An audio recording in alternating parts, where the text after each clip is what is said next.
तो ब्रेक के बाद एक बार फिर आप सभी का स्वागत। भारत और चीन के बीच कमांडर स्तर पर बातचीत चल रही है। एलएसी विवाद पर भारत और चीन के बीच इस वक्त बातचीत हो रही है। भारत की तरफ से लेफ्टिनेंट जनरल हरिंदर सिंह शामिल हुए हैं और चीन की तरफ से मेजर जनरल लियू लिन शामिल हुए हैं। लद्दाख में अप्रैल जैसे हालात बहाल करने पर बात करेगा भारत। सूत्रों के हवाले से खबर है, जो पॉइंट्स रखेगा वो बेहद महत्वपूर्ण होंगे। अप्रैल में जो हालत थी, जो जहां पर था, यानी कि पुरानी जो स्थिति है वहीं पर वापस जाएं, इसको लेकर बातचीत होगी। फिलहाल लद्दाख में अप्रैल जैसे हालत बहाल करने की बात भारत की तरफ से होगी। जो सूत्र बता रहे हैं वो यही एक एजेंडा रखा जाएगा चीन के आगे। एलएसी विवाद पर भारत और चीन के बीच बातचीत हो रही है और आपको बता दें कि लेफ्टिनेंट जनरल हरिंदर सिंह हमारी तरफ से यानी कि भारत की तरफ से बातचीत करेंगे। चीन की तरफ से मेजर जनरल लियू लिन शामिल हो रहे हैं। तो लद्दाख में अप्रैल जैसे हालात बहाल करने की बात कर रहा है भारत और सूत्रों के हवाले से खबर है कि भारत और चीन के बीच कमांडर स्तर की जो बातचीत है वो इस वक्त चल रही है। एलएसी विवाद पर भारत और चीन के बीच ये बातचीत चल रही है। Executive editor doctor Digvijay Singh हमारे साथ जुड़ गए हैं। दिग्विजय जी, अगर देखें अभी जो बातचीत चल रही है भारत और चीन के बीच बेहद महत्वपूर्ण है उस विवाद के लिए जो पिछले कुछ दिनों से देखने को मिला है, इसमें भारत की तरफ से वो कौन से की पॉइंट्स होंगे जिनको सबसे पहले एजेंडे के तौर पर रखा जाएगा बैठक में?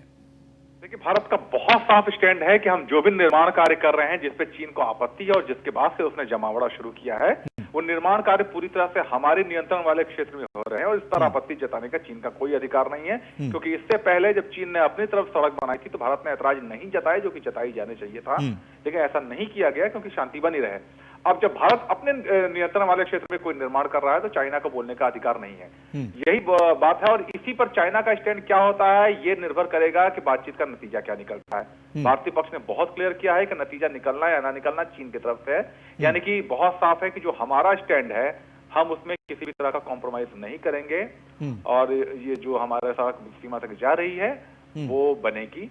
और चीन के लिए वैसे दिग्विजय जी, अगर देखें चाइना का मूड समझना भी इस वक्त बड़ा क्रिटिकल हो रहा है, क्योंकि अगर चाइना मीडिया की बात करें तो चाइनीज मीडिया की तरफ से लगातार इंडिया को एग्रेशन दिखाने की कोशिश की जा रही है। लेकिन दूसरी तरफ अगर हम ये देखें, अब कुछ दिन पहले चाइना ने अपनी जो वहां की पीएलए है उसको 2 किलोमीटर पीछे, उस विवादित क्षेत्र जहां से विवाद है उससे 2 किलोमीटर पीछे लेकर गए। ये कॉन्ट्रडिक्टरी क्यों? नहीं, देखिए, हमेशा मीडिया का रुख और सरकार का रुख अलग अलग होता है, सेना का रुख भी अलग होता है। आप अगर चाइनीज मीडिया की बात कर रहे हैं, अगर आप इंडियन मीडिया की बात कर रहे हैं तो कुछ चैनलों को देखकर तो ऐसा लगता है कि आज रात को ये चैनल वाले ही अटैक कर देंगे चाइना पे। तो हमेशा मीडिया का रुख अलग होता है, आक्रामक होता है। वो जनता को जो अच्छा लगता है वो दिखाना चाहती है, चाहे वो भारतीय मीडिया हो चाहे वो चाइनीज मीडिया हो। तो जाहिर सी बात है दोनों तरफ की मीडिया का रुख आक्रामक है, लेकिन सेनाएं समझती हैं वास्तविक स्थिति, सरकारें समझती है कूटनीतिक स्तर पर, राजनयिक स्तर पर जो एक रास्ता बना हुआ है दोनों देशों के बीच। और 1967 से लेकर अब तक कई मौके आए तनातनी के, लेकिन दोनों तरफ से एक भी गोली नहीं चली है। तो इसका मतलब साफ है कि और रिसेंटली अगर देखें 2017 में डोकलाम विवाद था, डोकलाम का भी मामला बातचीत के जरिए सुलझ गया था, जबकि एक लंबे दौर तक एग्रेशन देखा गया था दोनों तरफ से। जी बिल्कुल, उसके बाद 1987 में अरुणाचल प्रदेश में चीन ने ऐसी घुसपैठ करने की कोशिश की थी और भारतीय सेना ने करीब 5000 जवान चाइनीज सेना के पीछे उतार दिए थे और बहुत ही सरप्राइज देकर उसको चौंकाया था। उस समय भी एक भी गोली नहीं चली, धक्का मुक्की तनातनी, बस यही रहा दौर और मामले को सुलझा लिया गया। जबकि उस समय एकदम लग रहा था कि बात किसी भी वक्त हिंसक झड़प में पहुंच सकती है, लेकिन ऐसा हुआ नहीं। डोकामा में और कई से उदाहरण मौजूद हैं। अभी खुद जो 5 मई से ताजा विवाद है, इसमें भी एक वक्त ऐसा आ गया था कि धक्का मुक्की और हाथ से जो हाथापाई होती है वो हुई थी, कुछ लोग घायल भी हुए थे दोनों तरफ। लेकिन फिर बात सुलझी, ब्रिगेडियर स्तर की बातचीत में ही बात काफी हद तक कंट्रोल में आई। कम से कम दोनों पक्षों ने अपने आप को काबू किया। जब ये जो जनरल स्तर की बातचीत चल रही है, इसके पहले एक पॉजिटिव रूप देने के लिए चाइना ने अपने सैनिकों को थोड़ा पीछे किया, थोड़ा भारत ने भी किया और इसके साथ ही ये आज की जो बातचीत चल रही है इसके लिए एक माहौल बना। आज की बातचीत से, जैसे हम सुबह भी बात कर रहे थे, कोई ठोस नतीजा निकलेगा इसकी उम्मीद दोनों पक्षों में से किसी को नहीं है। और हाँ, ये दोनों पक्ष चाह रहे हैं कि आज की बातचीत से आगे बातचीत होते रहने का रास्ता खुल जाए, क्योंकि बातचीत से ही मुद्दा सुलझता है। ये बात दोनों ही पक्ष अच्छी तरह से जानते हैं, चाहे वो भारत हो चाहे वो चीन हो। चलिए, बहुत बहुत शुक्रिया हमसे जुड़ने के लिए, बातचीत करने के लिए।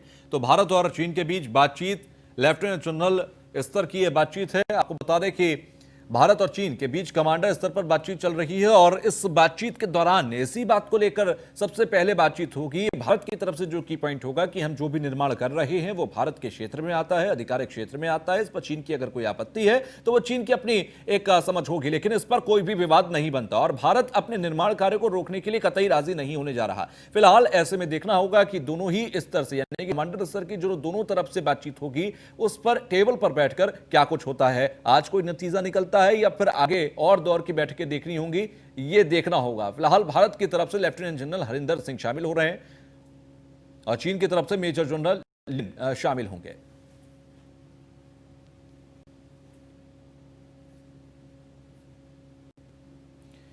तो भारत और चीन के बीच कमांडर स्तर पर बातचीत